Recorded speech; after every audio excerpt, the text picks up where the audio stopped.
Ayos oh, may bubong na rin yung airport terminal at may pintura na ang airport runway. Ay update natin to, latest update natin ngayong araw na to.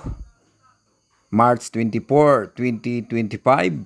Ayan oh, ito yung kalsada na papasok mismo sa airport. Nagsimula na din sila dito magsimento mga idol. Ayan, kung bago pa lang sa aking Facebook page, Taga Mindanao TV, at sa aking YouTube channel, Taga Mindanao TV, mag-subscribe ka na. Mas maganda talaga panoorin doon sa YouTube mga idol kasi naka-8 yung video natin. At yun na nga mga idol oh, tuloy-tuloy na yung paggawa nila dito sa airport tower mga idol. Ayan, kita nyo naman dito kahit sobrang tirik ng araw. Ayan, shout out pala nila mga gumagawa dito. Sobrang dami na dito mga idol oh. Ayan, shout out pala sa gumagawa dito na mga engineer, mga driver. Ayan, shout out mga idol. At dito din mga idol, kita nyo naman yung sobrang ganda na tingnan na may bubong na. Itong airport no, na terminal building nila dito. Mga idol, kita nyo naman daming tao din gumagawa dito mga idol oh. Ayan, shout out sa mga gumagawa dito kahit sobrang tirik ng araw. Ayan, double ingat po mga idol, mga sir. Grabe oh, sobrang ganda tingnan to. Lalo na kung matapos itong mga idol. Kasi alam niyo naman na nasa gitna ito ng malaking tubuhan. At malawak na pinyahan din mga idol. Dito yan sa may barangay Maray-Maray, Don Carlos, Bukidnon. Ayan, nakapunta ka na ba dito sa may barangay Maray-Maray mga idol?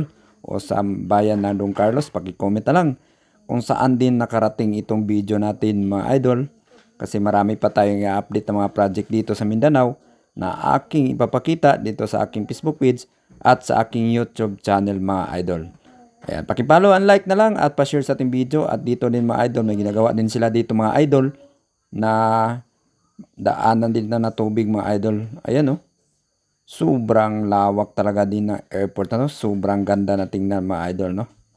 Ayan oh, dinagdagan din pala to. Itong runway nila dito mga idol oh. At nagsimula na din silang maglagay dito ng pintura. Ayan, maganda na talaga tingnan to mga idol. Kaya ang dami na pong excited talaga. Lalo na taga Bukidnon na matapos itong ginagawang airport mga idol. Ayan oh, kita nyo naman. Nagpipintura sila dito mga idol. Sobrang init nito. Sobrang tirik na araw pero tuloy-tuloy pa rin yung pagtrabaho na dito mga idol. Ayan, thank you so much po no, na nakarating ka dito sa dulo ng ating video. Kung nagustuhan mo ating video, paki-comment na lang at paki-share sa ating video no. At pa-subscribe na din sa ating YouTube channel through Taga Mindanao TV o Trupang Bukidnon TV mga idol kasi isa lang po yung admin nito mga idol.